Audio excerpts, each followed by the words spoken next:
A 16-year-old has become the second Singaporean to be dealt with under the Internal Security Act for being radicalized by far-right extremist ideologies.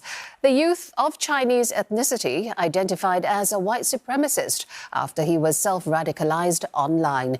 He was issued a restriction order last November. Now, that means he cannot travel out of Singapore or access the internet without approval.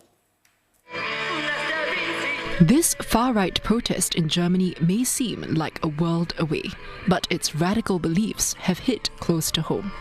After being exposed to violent extremist material in 2022, such as content from radical online personality Paul Miller, the youth soon began harboring intense hatred for certain communities like African Americans, Arabs, and LGBTQ+ people.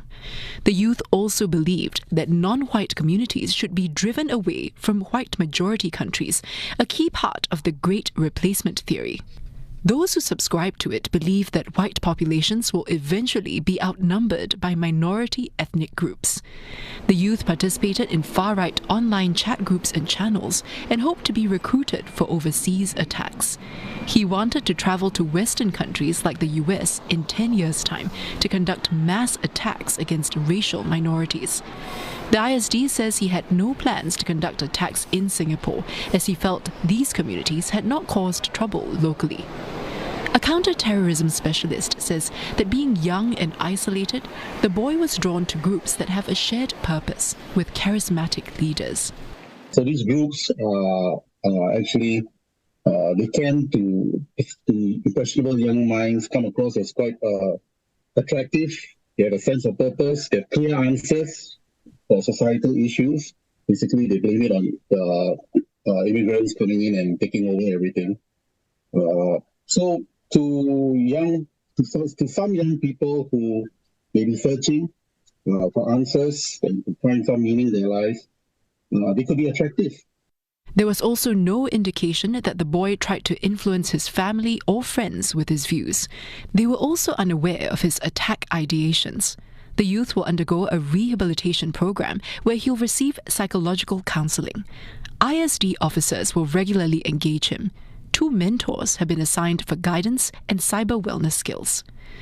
The first Singaporean to be dealt with under the ISA for far-right extremist ideologies has been released from detention. He was 16 when detained in December 2020. He had planned to conduct terrorist attacks using a machete against Muslims at 2 mosques in the northern part of Singapore. During detention, the Protestant youth underwent intensive rehabilitation. The ISD says far-right extremist ideologies have not gained significant foothold in Singapore. But these 2 cases are reminders that Singaporeans are not immune to these, and there is a need to maintain vigilance. Some counter-terrorism specialists warn that social media can make matters worse.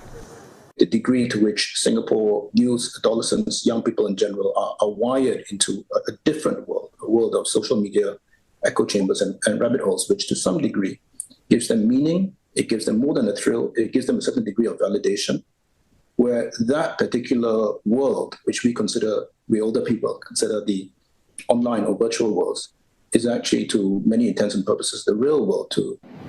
ISD adds that far-right extremist rhetoric promotes an us versus them narrative. The Singapore government takes a zero-tolerance approach to any form of hate speech, regardless of the ideology or justification.